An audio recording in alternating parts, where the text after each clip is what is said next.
ওই কিরে, ওই কিরে। 12,000 টাকা বেতনের হোটেল বয়ের চাকরি ছেড়ে আসা বিল্লাল শেষ 3 মাসে আয় করেছেন প্রায় 45 লাখ টাকা। 3 মাসে আর্নিং ছিল 44 লক্ষ টাকা। দৃষ্টিনন্দন ভিডিওগ্রাফির সাথে কাব্যগুণ আর দর্শন মেশানো বক্তব্য দিয়ে ফেসবুকের জন্য কন্টেন্ট বানান। নবীজির নামে কটূক্তি করেছে যারা, আল্লাহ কাউকে দেয়নি ছেড়ে। কোটি কোটি দর্শক বুঁদ হয়ে থাকে তাদের সব ভিডিওতে। কোটি কোটি ভিউয়ের সাথে আয় করেন কারি কারি ডলার। বর্তমান কাজের সঙ্গে ক্যামেরাম্যানকে এই বেতন দেন মাসে প্রায় লাখ টাকা। ইচ্ছা ছিল গণিতের শিক্ষক হওয়ার, কিন্তু কোনো এক ভুল মানুষের প্রতারণায় জীবন আটকে যায়। সেই থেকে অনেক টাকা আয় করার সংকল্প করেন তিনি। এক মুঠো ভাতের কি মূল্য তোমার বাবা মাকে জিজ্ঞেস করে দেখো। হোটেল পরিচর্যার প্রশিক্ষণ নিয়ে চাকরি করতে যান কক্সবাজারে। দামি হোটেলে বিশেষ রকম চা কফি বানানোর সুযোগ, এই কফিটা দেখতেছেন, এবং নামি দামি অতিথি আপ্যায়ন করতে করতে তাদের মতো বড় হওয়ার আকাঙ্ক্ষা আরো বেড়ে যায় বিল্লালের। শুরুতে কফি তৈরির রেসিপি দিয়ে কন্টেন্ট বানাতে থাকেন, আস্তে আস্তে ভিউ বাড়তে থাকে। একসময় চাকরি ছেড়ে কন্টেন্ট নিয়ে ব্যস্ত হয়ে যান।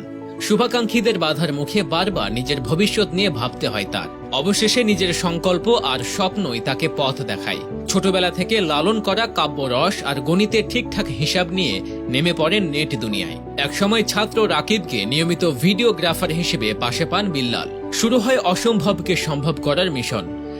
খুব একটা গ্রো করতে পারি না, মানে আমাদের আয়ের চেয়ে বেশি হয়ে যায়। মাঠে ঘাটে ঘুরে কন্টেন্ট বানিয়ে রীতিমতো তারকা বনে যাওয়া এই গ্রাম্য ছেলেটা এখন সারা দেশের মানুষের কাছে প্রিয় এক নাম। তাকে একবার দেখতে, তার কাছ থেকে কন্টেন্ট বিষয়ে পরামর্শ নিতে ছুটে আসেন অসংখ্য মানুষ। ইতিমধ্যে বাবা মারা গিয়েছেন, রাজপ্রাসাদে পরিত্যক্ত হয়ে পড়ে আছে সবকিছু। মায়ের সংসারে এখনো ভালো কোনো ঘর করা হয়নি। তবে এরই মধ্যে বড় কোনো শিল্প কারখানা করে আরো বড় পথের দিকে হাঁটতে চান কন্টেন্ট ক্রিয়েটর বিল্লাল হোসেন।